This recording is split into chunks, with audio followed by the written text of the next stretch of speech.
Assalamualaikum warahmatullahi wabarakatuh. Sahabat Bang Day, keren penampakan Museum Nabi Muhammad SAW di Ancol. Indonesia sebentar lagi akan memiliki sebuah kebanggaan dan kehormatan yang baru yang berkaitan dengan syiar agama Islam. Apa itu?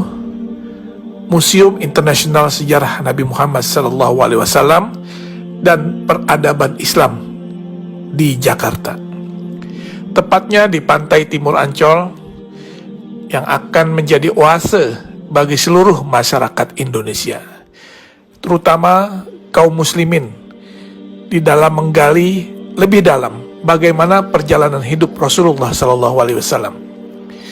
Peletakan batu pertama pembangunan museum ini yang seluas 6 hektar dilaksanakan pada bulan Februari 2020 yang lalu di lokasi yang dekat dengan pantai Karnaval Ancol. Museum Rasulullah di tanah air menjadi yang pertama dilaksanakan di luar Arab Saudi dan mendapat dukungan dari Yayasan Wakaf As-Salam yang bermarkas di Jeddah, Saudi Arabia, serta Liga Muslim Dunia yang berkantor pusat di Mekah, Saudi Arabia. Indonesia menjadi negara pertama di luar Arab Saudi yang memiliki Museum Nabi Muhammad SAW. Ini adalah sebuah kehormatan, sekaligus kebanggaan, dan tentunya menjadi amanah bagi rakyat Indonesia yang mayoritas Muslim karena mendapat kepercayaan untuk membangun dan memiliki Museum Rasulullah. Museum Rasulullah ini terdiri dari 2 lantai dengan total luas bangunan mencapai 10.000 meter persegi. Selain ruang pameran yang berisi benda-benda bersejarah dan peradaban Islam, di dalam komplek museum ini juga terdapat auditorium, masjid, dan lapangan luas untuk kegiatan agama serta kegiatan manasik haji.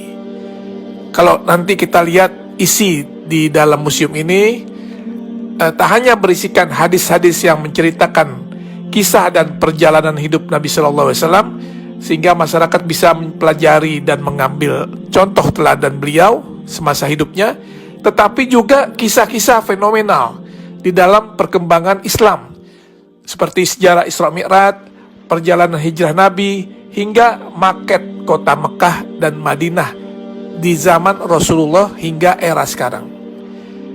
Sesuai dengan teknologi yang ada sekarang, maka tampilan juga diorama atau kisah-kisah serta benda sejarah sejak zaman Rasulullah akan ditampilkan di dalam 3 dimensi, sehingga siapapun yang melihatnya akan bisa mengetahui dan mempelajari dengan detail. Dan juga nanti di museum ini akan ada naskah, manuskrip, literatur, hingga benda-benda bersejarah yang berhubungan dengan Rasulullah SAW serta peradaban Islam yang tersaji di dalam museum tersebut, yang merupakan hasil dari pengumpulan yang dilakukan selama 14 tahun oleh Yayasan Wakaf As-Salam. Insya Allah Museum Rasulullah akan menjadi ikon wisata religi baru bagi masyarakat Indonesia dan negara di kawasan Asia maupun Eropa. Terlebih lokasi yang strategis dan mudah diakses, museum ini juga akan syarat dengan wahana dan informasi edukatif yang dapat menjadi objek penelitian bagi mereka yang berminat kepada studi-studi agama, khususnya agama Islam. Tentunya dengan dibangunnya Museum Rasulullah ini akan menambah destinasi wisata religi di Jakarta, dan dipastikan Jakarta akan menjadi tujuan wisatawan baik dalam maupun luar negeri.